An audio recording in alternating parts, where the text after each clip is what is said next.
got a phone call. There was a gentleman in Oklahoma whose father supposedly had been stationed at Roswell when this happened, and the son just found out that his dad had a piece of the metal.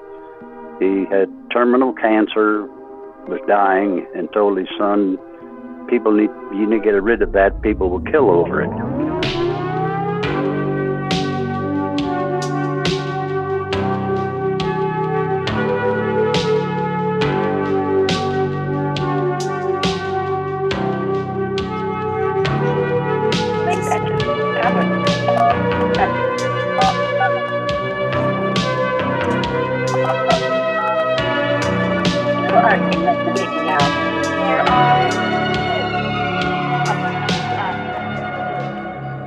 Goodness gracious. Thank you. Either you and I are bad with technology or somebody doesn't want us to talk, I guess, one way or the other, right?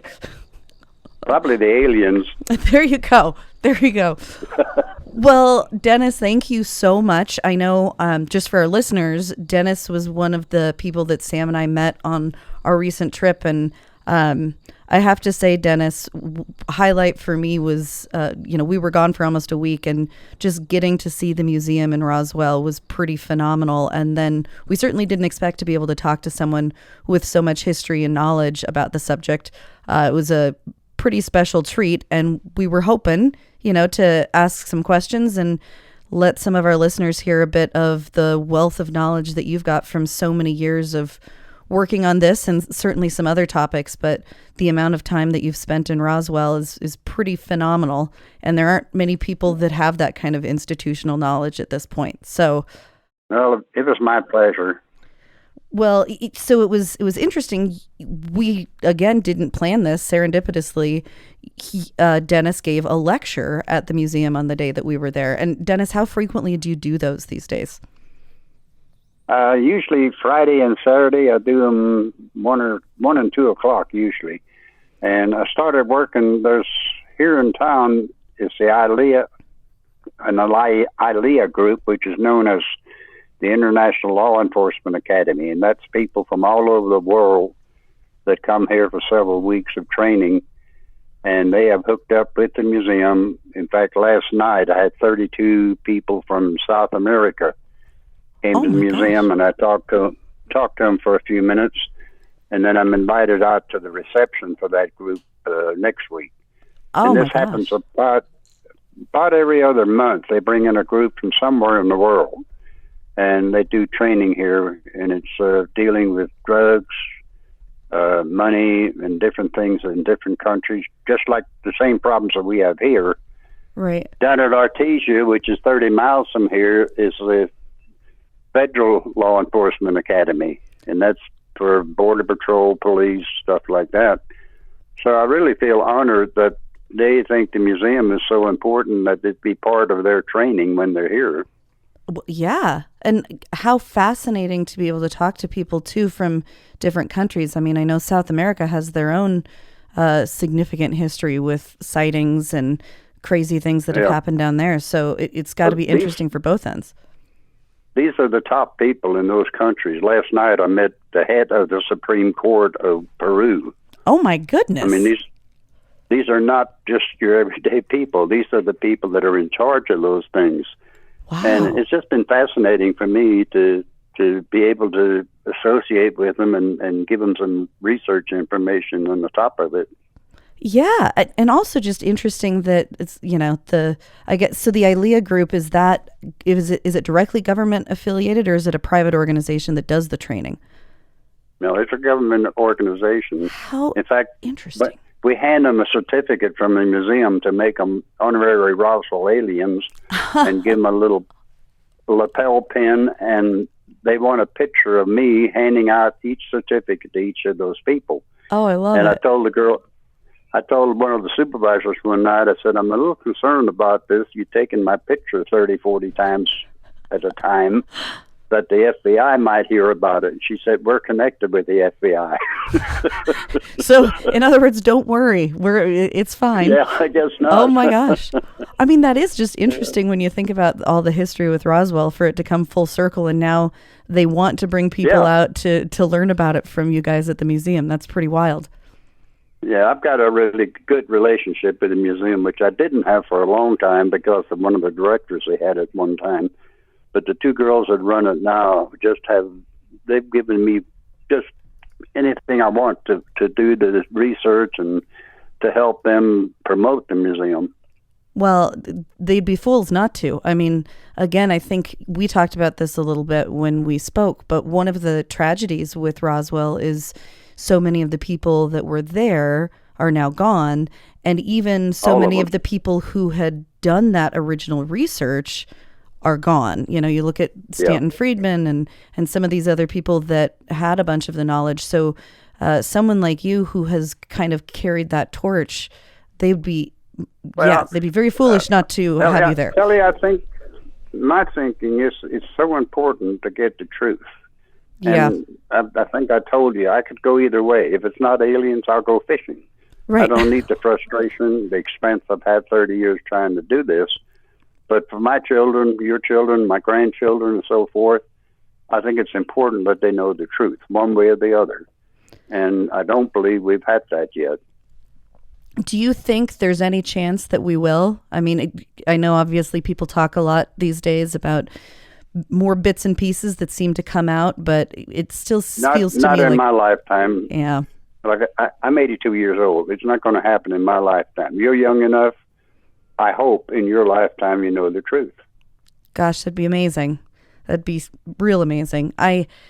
This idea of getting to the truth, I think so many people take for granted that, that's what people in the UFO community or in this investigative line of work are trying to do. But I do think one of the things that gets really problematic is there are plenty of researchers out there that really don't want to hear anything that goes against, whatever preconceived notion they've developed. And so I also think it's no small thing that you're willing to take in evidence as it presents itself, whatever it may be supporting, even if it's different from what you've thought for a long time. And one of my favorite stories just in learning more about you is a story that I can't even imagine how frustrating it was to experience. But I know it was in the late 90s, I believe, when you got a phone call about some metal that supposedly somebody who had been at the crash site had picked up and had in their possession, I believe in Oklahoma. And I'd love for you to tell that story to our listeners, just because I think it's a wonderful example of how dedicated you really are to the truth and how willing you are to say if something presents itself that isn't in service of the truth. Well, it's known as the interception. That's what I called it. Oh, okay. A few weeks before the 50th anniversary in 1997, I was with the museum, got a phone call. There was a gentleman in Oklahoma whose father supposedly had been stationed at Roswell when this happened, and the son just found out that his dad had a piece of the metal. He had terminal cancer, was dying, and told his son, you need to get rid of that, people will kill over it. The son didn't know he had it. He had it in a nightstand next to his bed, and the son never knew he had it. So he contacted us, and I talked to him, and I thought I talked to the father. He apologized for having not able to speak well because of the cancer. I got a phone number from him, and I made arrangements to go to Oklahoma, drove over there. When I got there, I got a hotel and had a phone number. I called the number 3 times and kept getting a recording. And I thought, well, this is a wasted trip. Ugh. But later on at the hotel all day, the phone rang about 3 o'clock. It was a woman, said, meet him at Denny's restaurant at 7 o'clock. So I went to Denny's restaurant. A man and woman came in. He said, are you Dennis? I said, yeah. He said, the gentleman you planned on meeting won't be here. I said, who are you? He said, we're special agents of the United States Air Force Office of Special Investigation. I sat there for 2.5 hours with these two people. I didn't take any notes. I was scared to death. I had no idea what I'd got into. The woman didn't talk much. He did most of the talking. And he gave me information I could verify, but he gave me a lot of what I call garbage, too, that I couldn't verify. So after the meeting, I went back to the hotel. I had a video camera and a cassette recorder with me to get the father on tape, which I never could. and I put everything from the meeting I could remember on tape. Drove back home the next day, got home and called over there that night. The woman answered the phone again, and I said, I'm really upset the way this went down because I had promised you confidentiality. And by that time, another voice came on the phone and said, if you keep messing with the Air Force, you're parking up the wrong alley. Click. That was the last conversation I had. So I didn't know how to handle it. And I called Stanton Friedman, the original researcher on Roswell, nuclear physicist, who I worked with for 22 years. Told him what happened. He said, Dennis, go public. He said, if anything happens to you, we'll know why. And I said, well, thanks a hell of a lot. If anything happens to me, you'll know why. But he was right. Yeah. I did it as a lecture at the museum for over 200 people. You could have heard a pin drop.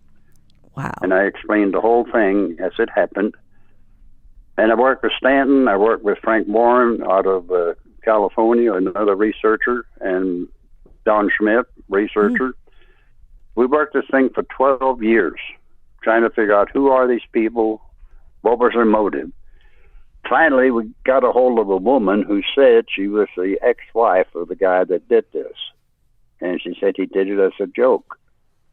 Well, looking back on it, I'm going to leave it 95% as a joke, as a hoax. A hoax is usually something quick with one or two people. I dealt with 5 or 6 people over a 2-week period. That's a big hoax.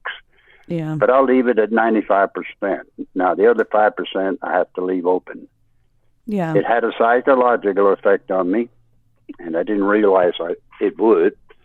But if my wife and I go out to eat at a restaurant, without talking about it, she puts her back to the door. I want to face the door. I want to see who's coming in the door, even after all these years.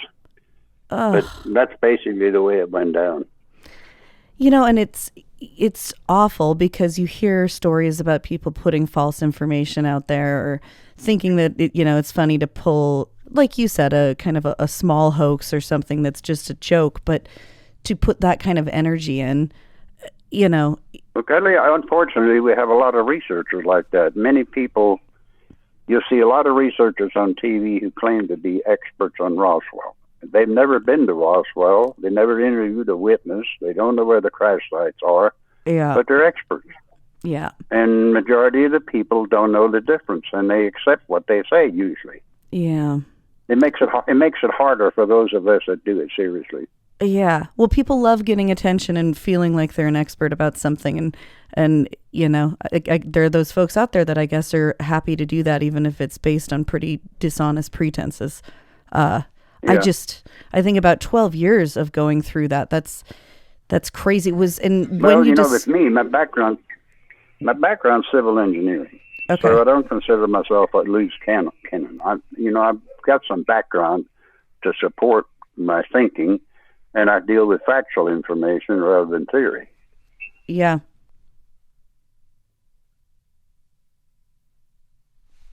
What did you just do? I didn't do anything. Should be okay. It's not. Are you still there? Oh, sorry. Now I can hear you, Dennis. Okay.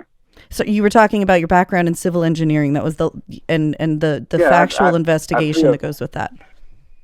I feel I have some credibility. I'm not a loose cannon because I had some civil engineering background for 30-some years, 3 years in the Army, in an engineering battalion that sent me to Greenland twice, which I never forgave them for, and then 33 years with the Texas Highway Department building roads and bridges. I've been interested in this stuff for, over 30 years, and I worked with Stanton for 22 years, Don Schmidt for about 26. So I've been working with the best researchers there are, too. So I've got some credibility, I think, and I think you picked up at the museum in my lecture that I don't blow smoke. I try to give factual information. Yeah. Well, tell me, Dennis, what got you interested to begin with? Because I know you actually moved to Roswell to become involved in some degree. But as you said, it was after a pretty long career in distinctly non-paranormal things. Well, I had an interest in this for over 30 years, and I retired in 96. And then I moved up here to continue my interest in the research.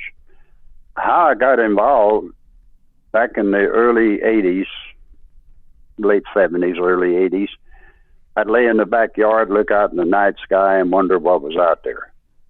And then I started hearing about Roswell. Books started coming out. I bought a book, bought another book. One of them was 350 or 400 books, which I donated to the library at the museum. Oh, wow. And the more I read, the more I realized there's more to this than a weather balloon. And that got me started, and I guess I continued with that. And then I also had an interest in a couple of other subjects, underground bases, Area 51, and the pyramids of Giza in Egypt. And I realized pretty quickly that if you try to get into everything, you don't know anything. So I tried to limit myself to those four categories. Okay. So was there anything that you encountered, either, second or third hand in the military, that made you wonder about any of this from a governmental standpoint, or was it really a completely separate interest? The fact that they kept talking about balloons, a weather balloon, that just didn't make sense to me. You don't cover up things for 76 years because of a balloon. You don't threaten people's lives over a balloon. So there had to be more to it than a balloon. We've had 3 balloon stories now. The first one was July 8th, 1947, when Walter Haut wrote the press release of the newspaper saying we have in our possession a flying saucer. That was put out by the United States Air Force, the Army Air Force, on the orders of Colonel Blanchard, the base commander with the atomic bomb group. 1994, they came out with another report saying it wasn't a flying saucer or a weather balloon. It was a mogul balloon, a high-altitude balloon that we used to check the Russians to see if they were doing nuclear testing, which they didn't do till 1949, 2 years later. Yep. And then 2 years ago, we had a congressional hearing where they called in Defense Department and Navy people to look into the Navy pilot film where they're getting these something on their cameras from the Navy pilots that they can't explain. And they had 144 cases that Congress looked at. They could resolve one case. It was a deflated balloon. So that's 76 years of balloon stories. Yeah. And I'm just tired of the balloon stories. Yeah. Well, it's interesting you bring up the more recent discussions and kind of these pieces that seem to find their way out. I know that the footage from the naval pilots was pretty impressive, and I found it very interesting. The discussion comes up that why are we getting so much more information from that branch of the military than we are from the Air Force, which you would imagine in theory has a lot more experience interacting with these sorts of things? Kelly, I have a problem with the Navy pilot films. Oh my gosh, I'm interested. We have these $1 million, $1 billion airplanes that we're using, and I have a $10 camera on them. Yeah. The pictures are taken or fuzzy. They can't be verified as to what they are. I can't imagine us having a $1 million airplane with a $10 camera. Surely we have better cameras that would get better pictures of these things.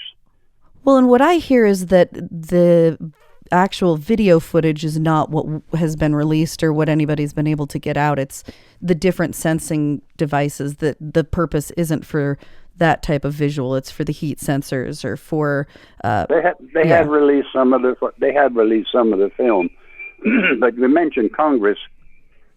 Within the last few months, Congress decided to have whistleblowers. Yeah. Well, they brought in 3 guys that didn't tell us a thing. This one guy said, I worked with a guy that said he saw aliens. Where did he see them? Show them to us. Or I worked with another guy that worked on a craft. Where did you work on that craft? Show us where it's at.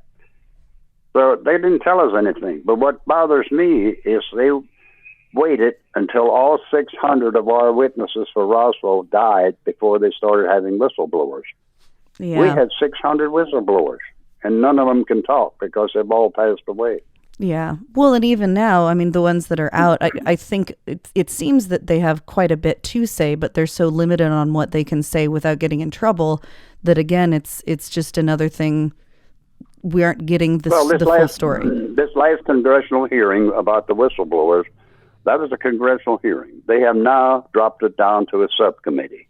Yeah. So they're putting a lid on it, and they said they didn't want to embarrass the Defense Department.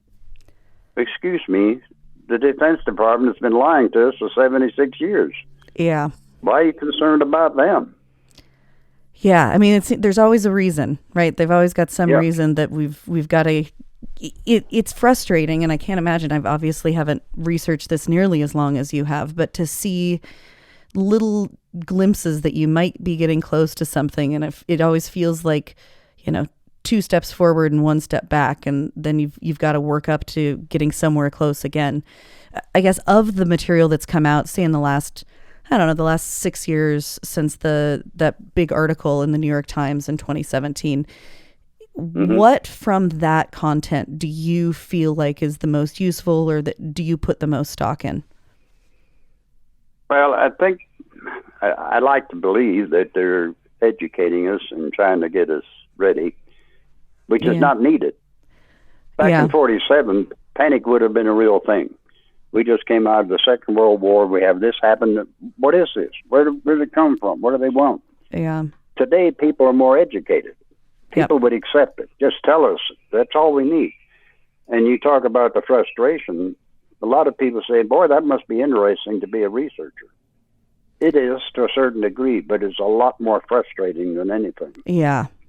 Well, in reading some of your articles, I got this great pamphlet at your presentation, which is just a selection of some of the things that you've written over the years. And one of the pieces that I found so fascinating, because I hear the topic come up as one of these standby reasons that they couldn't possibly let everyone know, because all the religious folks out there would surely lose their mind if they found out that aliens were real. And I thought you wrote such an interesting perspective as a person of faith, which I hope it's okay if I ask this. I know that's a personal topic, but since you had written about it, I was hoping it was okay to ask about. You've had, some pretty significant faith life, over the course of your life so far, in a couple of different religions. And that doesn't seem to pose any conflict with your investigation or the potential reality that something beyond this planet might exist. If you can share a little bit about that, I think it'd be great, because I think that is one of those common misconceptions that, the religious people would really lose their minds about aliens. Well, surprisingly, I don't get asked too much about my being a Christian. I'm Southern Baptist, and my wife and I both work with the youth at our church. On Wednesday nights, we have about 85 young people that we work with every week. Wow, that's a lot of people for us. It's rewarding for me to know that we have 85 kids that are going to turn out good. Yeah. But I'm harassed sometimes at church. Somebody will come up to me and say, "Hey, Dennis, have you seen aliens this week?" I said, "Yeah, I see them every day out here on Main Street. They're coming out of Mexico." And that's the end of the conversation. But my view on it is, if you believe God created everything, that's the end of the story. The Bible doesn't say we're the only thing there is, and we certainly don't know what's out there, and we don't know what God did. So I'm not going to question God. And I was a Christian before I started doing the research. I will be when I quit, if that ever happens. And in the meantime, I can do both. Yeah. Now, the Catholic Church, I don't know if I did this when you were at the museum or not, but I always talk about our library at the museum. It's the second largest UFO library in the world. Do you know where the largest one is? You did talk about it, so I'm not going to say because it's cheating. It's the Vatican, and most people are shocked that the Vatican would have a UFO library. But they had a head start on us getting books, and they have a lot of interest in space. They have 4 telescopes around the world. One of the Monsignors went public a few years ago and said he firmly believes there's life out there. That's coming out of the Catholic Church. So that's a pretty big statement, Yeah. And for those people that want to ridicule me or say I shouldn't be doing this, walk in my steps, walk in my feet for a while, and do both. Yeah, well, and I think it is, I don't know, it's really encouraging just to read that because it's not a perspective that's discussed very frequently. I don't know, in your interactions with Don Schmidt or Stanton Friedman, if they were people of faith. I guess I kind of just always assumed Stanton was not because of his, crazy science background. But did you guys ever have a chance to discuss those things? Schmidt is definitely, he's Catholic, and he lives north of Milwaukee, Wisconsin, but he is a Catholic, and he has a musical group that he sings with, church group, and he's a pretty devout Christian. I don't think Stanton was, no. Yeah, I guess it's nice to hear, I guess, a little bit of diversity with those beliefs among the researching group too, because I think that hopefully indicates that if more information were to come to a wider audience, that maybe the panic would not ensue that so many people think might, when you've got people from different backgrounds and different faiths clearly interested in pursuing. I always kid and say that when I get to heaven, I'll have two questions for God. One is, what's the reason for cockroaches, and what are UFOs? Those are my two questions. I love it. Oh, that's great. That is really great. Oh my gosh. Well, in the time that you've been at the museum, can you give me just a little bit of what you've seen with the types of people who visit, or just the general tenor surrounding this topic? Have you seen it change significantly, and where would you assess where that is at, I guess, at this point in time? I think most of the people today that I've met at the museum, most of them are curious. Surprisingly, there are a lot of people come to the museum that share information with me that they haven't shared with anybody, particularly sightings. And sightings, when you have a UFO sighting, that doesn't necessarily mean it's an alien.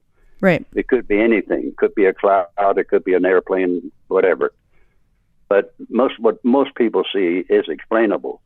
But I have had people come up to me and talk to me about sightings they've had maybe 30 or 40 years ago. Wow. And it's as vivid as if it happened yesterday. That's what amazes me, that they never forget it. It's always crystal clear in their mind. But I think that most of the people here in town and most of the people that come to the museum are just curious. They heard about Roswell, don't know a lot about it. And I know for a fact that a lot of them leave with a different perspective than they came into the museum with, because of all the information that we have available. Our job at the museum is not to convince anybody. We're sharing the information as we know it the best we can, and let the people decide themselves. Well, and I think, I have to say, I had looked forward to going to that museum for as long as I can remember, and I was really pleasantly surprised. I kind of thought, this is going to be a wonderful thing to experience and to witness, but I didn't really anticipate that I'd see much that was new to me. But you guys have a lot of primary source information essentially there, and then that library. I was telling my husband I'd spend a whole summer there going and researching and writing things down in that library. It is insane how much content you guys have in there.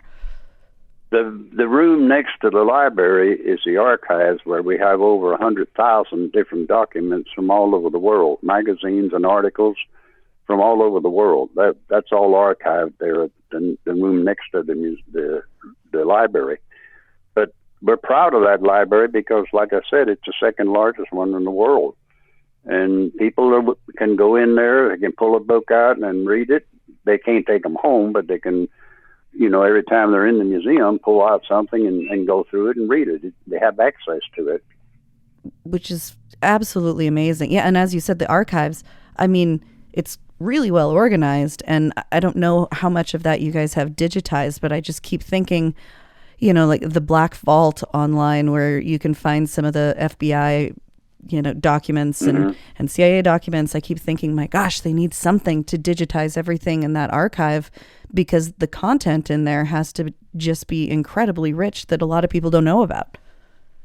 Yeah, and I've been concerned about that because of such things as a fire or something like that. And the girls that run the museum, they told me that they do have it digitized and have the stuff preserved. well, maybe I need to hound them and see if there's some way to get, just looking at the next generation of researchers and people who seem to be interested in trying to find more out. You bring up a good point there. I don't know how many.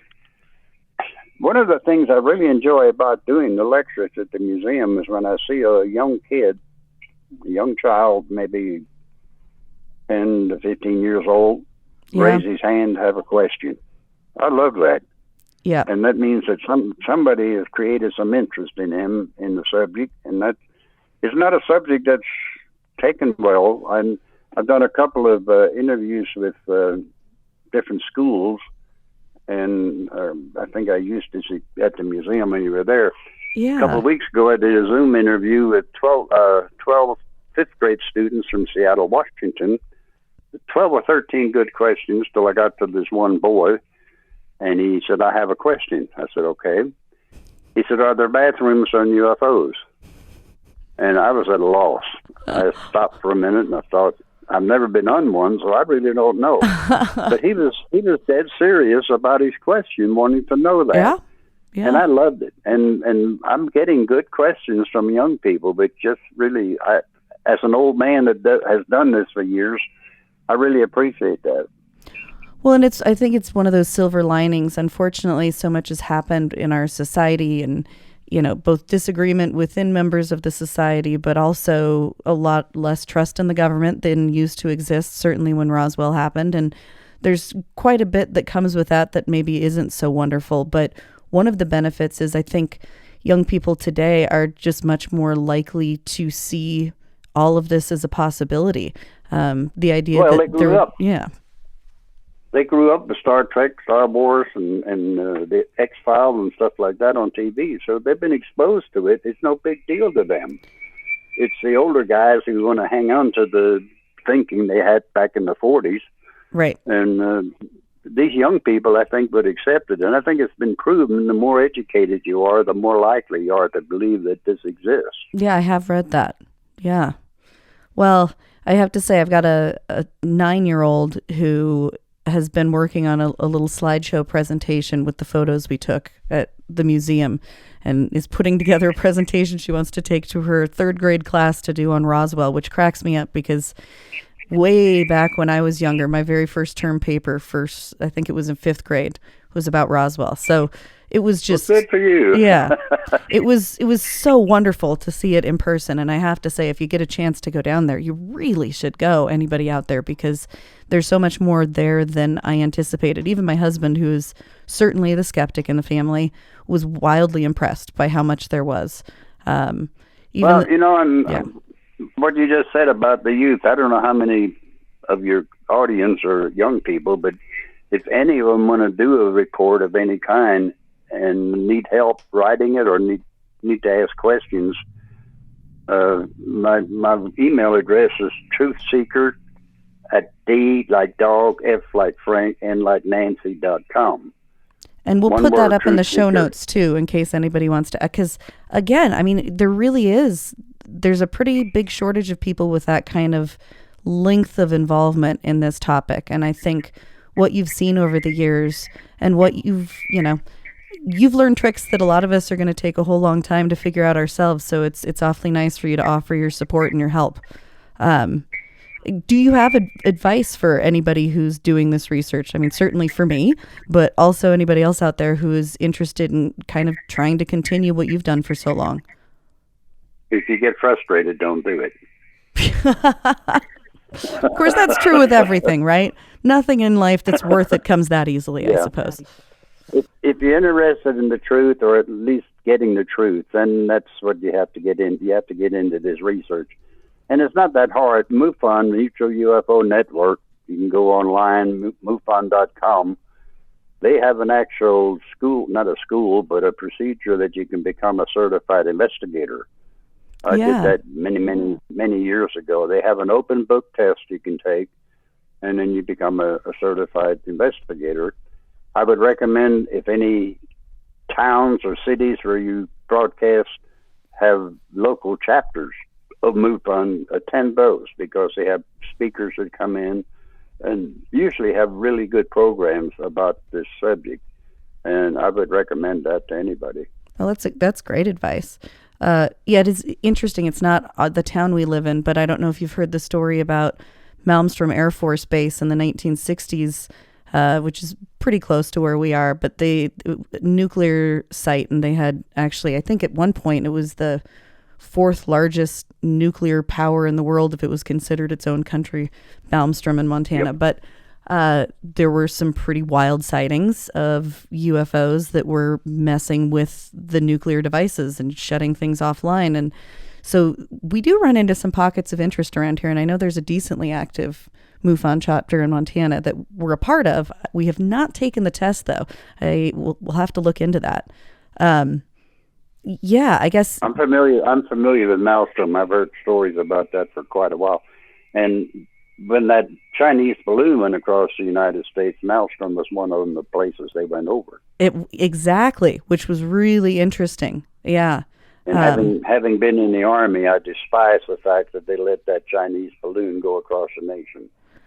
It seems so strange. It really seems strange. And I know they were trying to, I don't know, gather more information about it, but it did seem very odd. It was uncomfortable, certainly, when we heard word that it was kind of in our neck of the woods. Well, it's typical of them to cover it up, I think. Yeah. Jimmy Carter, when he was governor, had a sighting as the governor of Georgia and then became president. He made a written report to the Mutual UFO Network. We never heard another word about it. Yeah. Bill Clinton was on the Jimmy Kimmel late night TV show. The whole show was dedicated to UFOs. And he told Jimmy, he said, I was at the White House for 8 years and I couldn't find a thing. So the presidents aren't in on it either. It's above them. Yeah. And you hear that pretty frequently, which, I guess you could see that being the case. But it makes you wonder who does have the information. I guess between the work you've done and, I know Stanton Friedman certainly got involved with some of the nitty gritty of who knows what within the government. If you had to guess, who do you think, where does that information exist? Who is in the know? Well, let me ask you, did you see the document called Majestic 12 while you were at the museum? Yes. Oh, my gosh. Okay. Yeah, I've been studying that for years. Back in the 40s, there was a group put together of the best military and the best scientists we had. We believe by Harry Truman, who was president at the time. That is a full procedure on how to handle UFOs for the media, the public, and everything. If that's a real document, that meant they had a procedure already in place before Roswell happened.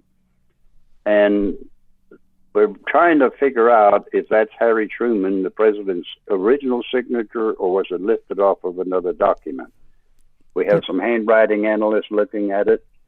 If it's a real signature, then that's a really important document. Those people have all died. And there wouldn't be another group named Majestic 12. Those people wouldn't be involved. But today, I guarantee you, there would be another group. And I think some of the people that might be on that group would have been Henry Kissinger, George Bush Sr., Hillary Clinton. Hillary scares the fire out of me because she talks New World Order and One World Government, and that's scary stuff. Yeah. But I think there is another group today. Has nothing to do with the FBI, the CIA, or any of the departments and agencies in Washington. It's a separate group, I think, of just a few people. Wow. Well, I mean, like you said, if it turns, and I've been hearing more rumblings about the MJ-12 documents, even in the last couple of months, with some of the new information that has come out, and part of the whistleblower. Apparently, some of the behind closed doors whistleblower testimony has actually involved those documents. So it'd be interesting if we actually hear something about that. But wow. Right. Wow. Well, so what's next? Is there, new information that's coming in that you're hot on the trail of, or what are you working on these days? Any different leads that you can give us a clue about that might be shedding more light? All 600 of the witnesses that we have interviewed over the years related to Roswell, first and second hand witnesses, have passed away. So it's my hope that we still have someone out there who's still alive who will give a deathbed confession. For me, the most valuable thing I gained in my 30-some years of doing the research is knowing some of the first-hand witnesses and talking to them and listening to what they had to say. Yeah. And I'm hopeful that someone still has enough in them where they could do a deathbed confession. The other thing we need is a piece of the metal. Yeah. I can't help but think that somebody had to pick up a piece of that when they were at the crash site. Today, it could be in an attic or a basement. Some kid finds it, he may think it's junk and throw it away. Ugh, terrifying to think We about need that. to have it. We need to have a piece of metal to test it to find out what kind of metal it is, where it was made, and where it came from. Yeah. And I don't think we could do that in the United States. I think it has to be done overseas because nearly every college and laboratory in the country is subsidized by the government. You know, I've heard. I remember you saying that at the talk, and I was thinking I need to ask him. Have you heard of Gary Nolan?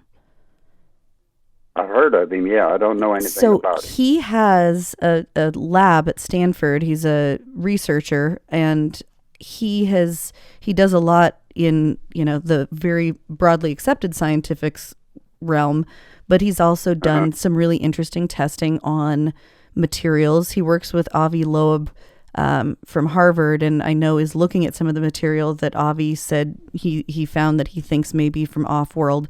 But because he's an inventor, he's invented different devices. He has a lot more control over his lab than a lot of researchers typically do because he kind of can do his own funding. So I was thinking that he would be the guy to reach out to. Boy, if I had something, that would be the first place I went to see, because I agree, you got to be really careful. But I do think that's like our one domestic person that might be able to analyze with some trust. I believe we have a laboratory already signed up overseas, because I feel I'm really concerned about any lab or any school here in the country, because of them getting subsidized by the government, that once they had it, the government would have it. And we have to really, really be careful if we get a piece of metal on how we have it tested and where. Yeah. Yeah. Well, hopefully something comes up. It'd be great for you to be able to see something like that after all these years, and I know the rest of us would love to see it. Now, when I ask you, Kelly, have you ever had any experience, sighting or anything? To hear the whole interview with Dennis Balthaser, join the Frightday Society at thefrightdaysociety.org. As a member, you'll have access to over 100 hours of additional content, including more interviews like this, bonus episodes, and the weekly program, Behind the Screams. You've been listening to an Audio Wool original, produced by Byron McCoy, theme music provided by Cemeteries. For more programs like this, visit audiowool.co.